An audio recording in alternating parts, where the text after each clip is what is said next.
ఏంటి మా దీర్ఘంగా ఆలోచిస్తున్నావు? నేను ఇక్కడ టెన్షన్ తట్టుకోలేక చేస్తున్నాను. అయినా బ్రెయిన్ ఉన్న టెన్షన్ పడాలి కానీ నీకెందుకు మా టెన్షన్? కూడా కాలుతుంటే నీకు కామెడీగా ఉంది. మనం ఇంటికి వచ్చి చేయాల్సిన పని ఏంటో తెలియదు. 30 లక్షల కోసం మనం ఆడిని కట్టేస్తే ఆ పిల్లిగాడిని వాడి ఇంట్లో మనల్ని కట్టేసాడు.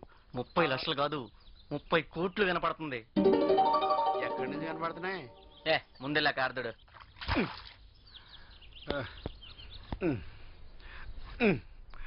దీని దోమంతుంటే చెరులో గేదెను గడుగుతున్నట్టు ఉంది. ఆడుతూ పాడుతూ పని చేస్తుంటే అలుపు సలుపే ఉన్నది. సలుపు కాదే సలుపు. మావయ్య నువ్వు ఇలా పని చేస్తుంటే నా గుండె తరుక్కుపోతుంది మావయ్య.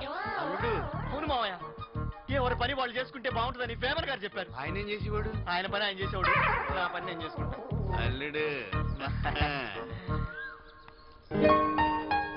ఏంటి ఆయన తుడుస్తుంటే మీరు నిలబడి చూస్తున్నారు? నేనా? అంటే మా మామయ్య గారు ఎండలో ఎక్కువ పని చేస్తే బీపీ షుగర్ వస్తుందని డాక్టర్ చెప్పారండి. మీరు వెళ్లే కారు కదా, అందుకే గంట నుంచి తుడుస్తూ ఉన్నా మేడం. నేను ఇందాక నేను చూస్తూనే ఉన్నాను. కార్తీ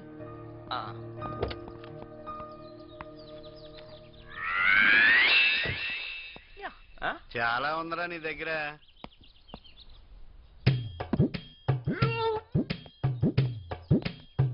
ఆవిడ తొయ్యమని లేదు, తీయమంది. అలాగందా?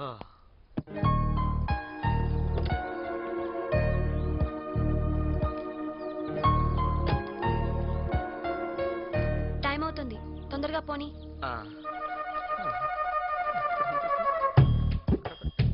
ఏంటి వెతుకుతున్నా? ఉద్యోగంలో చేరి మొదటిసారి డ్రైవింగ్ చేస్తున్నా కదండి, మీ చేతితో స్టార్ట్ చేస్తే సెంటిమెంటా?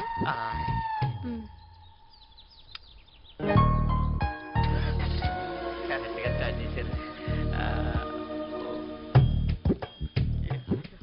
త్వరగా పోనీ. నా 2 చేతులు స్టీరింగ్ మీద ఉన్నాయి కదండి, మీ చేతితో గేర్ వేస్తే. నేనా?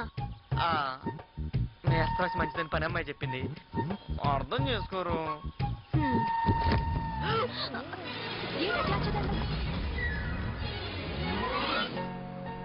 మేడం మీకు డ్రైవింగ్ వచ్చా?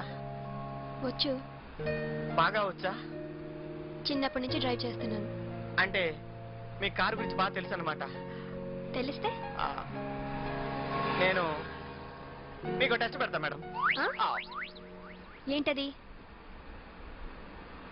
ఈ కారులో బ్రేకులు ఎక్కడ ఉంటాయి మేడం?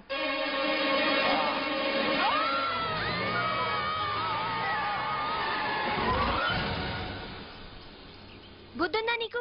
డ్రైవింగ్ తెలియకుండా నాకు టెస్ట్ పెడతావా?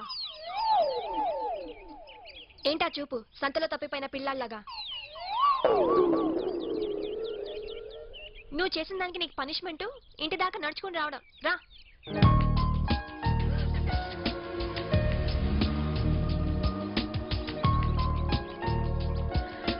ఏమైనా దొంగతనం చేసినంత ఈజీగా అది కార్ డ్రైవింగ్ అంటే కష్టమే.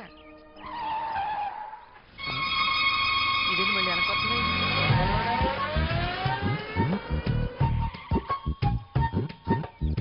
ఫోన్లే పాపం వచ్చా. అయ్యో అలా నవ్వకు, భయం వేస్తుంది. ఎక్కువ